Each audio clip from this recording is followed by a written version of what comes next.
India and Australia had their first virtual bilateral summit on Thursday. We know Indian Prime Minister Narendra Modi joined his counterpart, the Prime Minister of Australia, through virtual means. With me is the Australian envoy to India to talk about that first of its kind summit, the outcomes, and of course, many things as well, how the both countries made sure that they come closer at a time of this COVID pandemic. So welcome to WION. My first question to you is an obvious one. So what do you think is the outcome of the summit? Two key outcomes you think that the summit was able to bring out because of the entire crisis as well, but also because this was something that was planned for a pretty long time. The visit was cancelled, but finally both the leaders were able to sit together and talk to each other.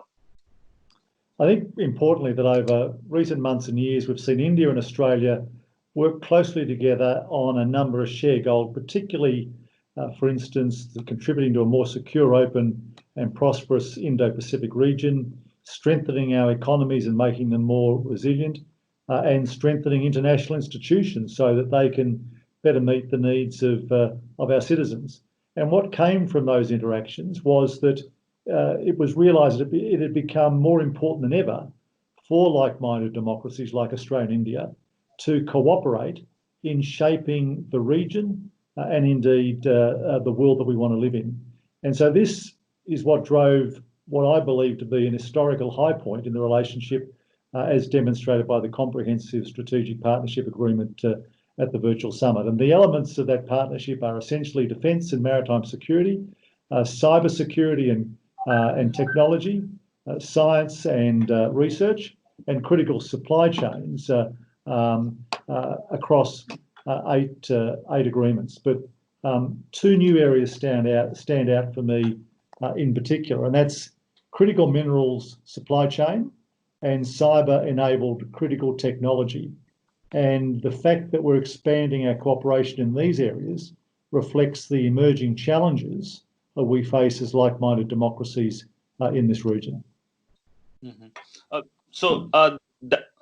That of course, like-minded democracy, we heard the word many times at the meeting, and of course at the joint statement as well. But sir, talking about one of the biggest outcomes, that is of course the logistics agreement between both the countries. It was delayed primarily because it was expected to be perhaps signed during the visit of the Australian Prime Minister in January. That could not happen, and finally it's announced. So if you can talk us about this agreement, how it will give a bandwidth to both the Indian and the Australian navies, and the fact as well, it's coming at a time when we have seen the entire Indo-Pacific concept being challenged by certain countries in the region. Well, the Mutual Logistics Support Agreement and the corollary Defence Science and Technology Implementation Arrangements, which were also agreed, are important stepping stones to take our defence relationship to an even greater level.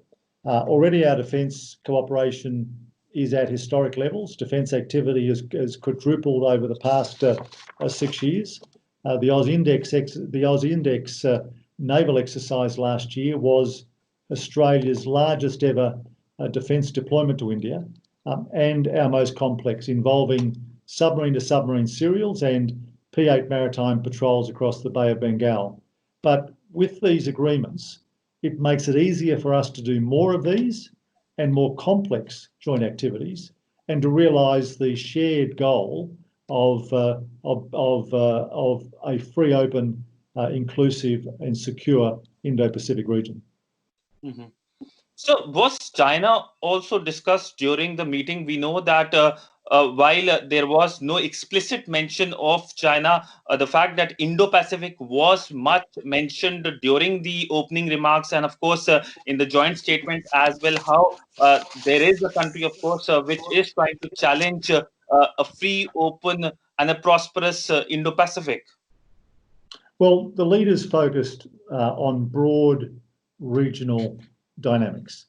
And as Prime Minister Modi said, Australia and India should focus on how their relationship can be what he called a factor for stability in our region and in the world. And that's why we've elevated our relationship to a comprehensive strategic partnership agreement and expanded our work together in new areas such as critical minerals and cyber-enabled critical technology. We've also elevated the Foreign and Defence 2+2 meeting to ministerial level to ensure ministerial oversight to deliver our leaders' visions, as India does with other countries like the United States and Japan. We are both maritime powers. We are separated by an Indian Ocean, but joined in a shared goal and responsibility to maintain its security for not just us, but for all those countries that rely upon it. So you talked about like-minded democracy. So this was a shared geography, a shared culture, a shared tradition was something which we heard a lot during that summit. But the fact that both the countries are also engaging with other countries, whether it's Japan, whether it's US, through various trilaterals, but also at the Quad level as well.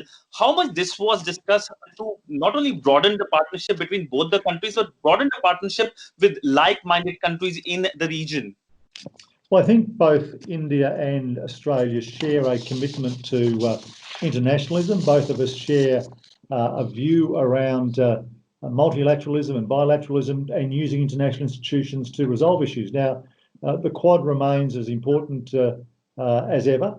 It's proving itself a very useful venue, if I can put it that way, for countries like India and Australia to coordinate our approaches to critical issues like maritime and cyber security and counter-terrorism. And those issues haven't gone away. Regrettably, they're never going to completely go away. But the Quad has been useful in sharing perspectives also in relation to our own individual efforts on COVID, but not alone there, because we do similar with ASEAN as a dialogue partner where ASEAN have been discussing their COVID approaches too. And our foreign secretaries have been engaged in regular phone calls with their colleagues in Japan, the United States, New Zealand, South Korea, and Vietnam, talking about COVID, yes, but also talking about resilient supply chains. And I think these are one of the ways that we manage to strengthen relationships across our region. And of course, the more familiarity you have, the better you get to know people, the better you get to understand people, and the less likely you are to have misunderstandings. So, my final question to you is on virtual diplomacy.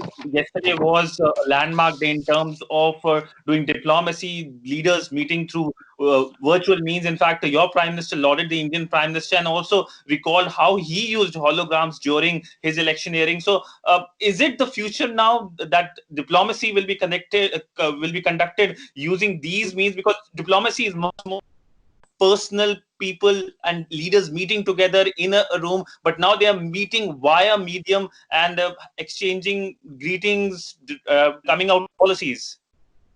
Well, a couple of points. Firstly, I think, as I've said previously, that Prime Minister Modi's use of technology to reach out to world leaders throughout this crisis, as India has assisted more than 150 countries get access to pharmaceuticals and the like, is a bit like what Tata and Infosys have done for business work. They've used technology for the best possible outcome, and Prime Minister Modi's translated that to the art of diplomacy. Secondly, I confess that I thought that yesterday's meeting, whilst I always had high hopes for its outcome, might be a bit flat. But what I think yesterday also demonstrated usefully for the future of ICT technology is that you can still get that level of warmth between leaders, notwithstanding you're on separate continents, notwithstanding you are separated by distance. You saw that in the opening section of the meeting, and I saw it as I observed the whole meeting. Thirdly, though, there is always going to be the challenge, which is certainly fixable, in relation to security, because there's no doubt that if you're having a face-to-face meeting in a room somewhere, you can have a quiet conversation about issues that you may not normally want to communicate, particularly using audio-visual equipment. So there's a few wrinkles there, but I have no doubt that one of the opportunities that has come out of COVID is the opportunity to use technology better to keep in touch in the way in which Prime Minister Modi has done so successfully at a period when countries have been in lockdown. Thank you so much, sir, for speaking to WION. But perhaps this is a question which all the journalists here would like to know, that was the Malabar exercises, Australian participation in Malabar exercises come during the discussion, or perhaps can we see Australia very soon be part of the exercises, which has been a question perhaps asked to you many times? It has, and the answer is exactly the same, which is that that is a matter for the partners of Malabar to decide, but Australia is interested and would welcome a chance to participate in Malabar. But as I've said, I don't believe that whether Malabar proceeds or not should get in the way of the fact that our defence relationships have deepened and strengthened, particularly over the last 6 years, and frankly are a foundation stone of this historic outcome we've achieved yesterday with the Comprehensive Strategic Partnership Agreement. Well, thank you so much, sir, for speaking to WION, and perhaps we'll see more of samosa and virtual diplomacy between India and Australia in coming few days and months. Well, I fear my Prime Minister is a good cook, and we might go through all 29 states and 7 territories' cuisines. Thank you so much, sir. Thanks, sir.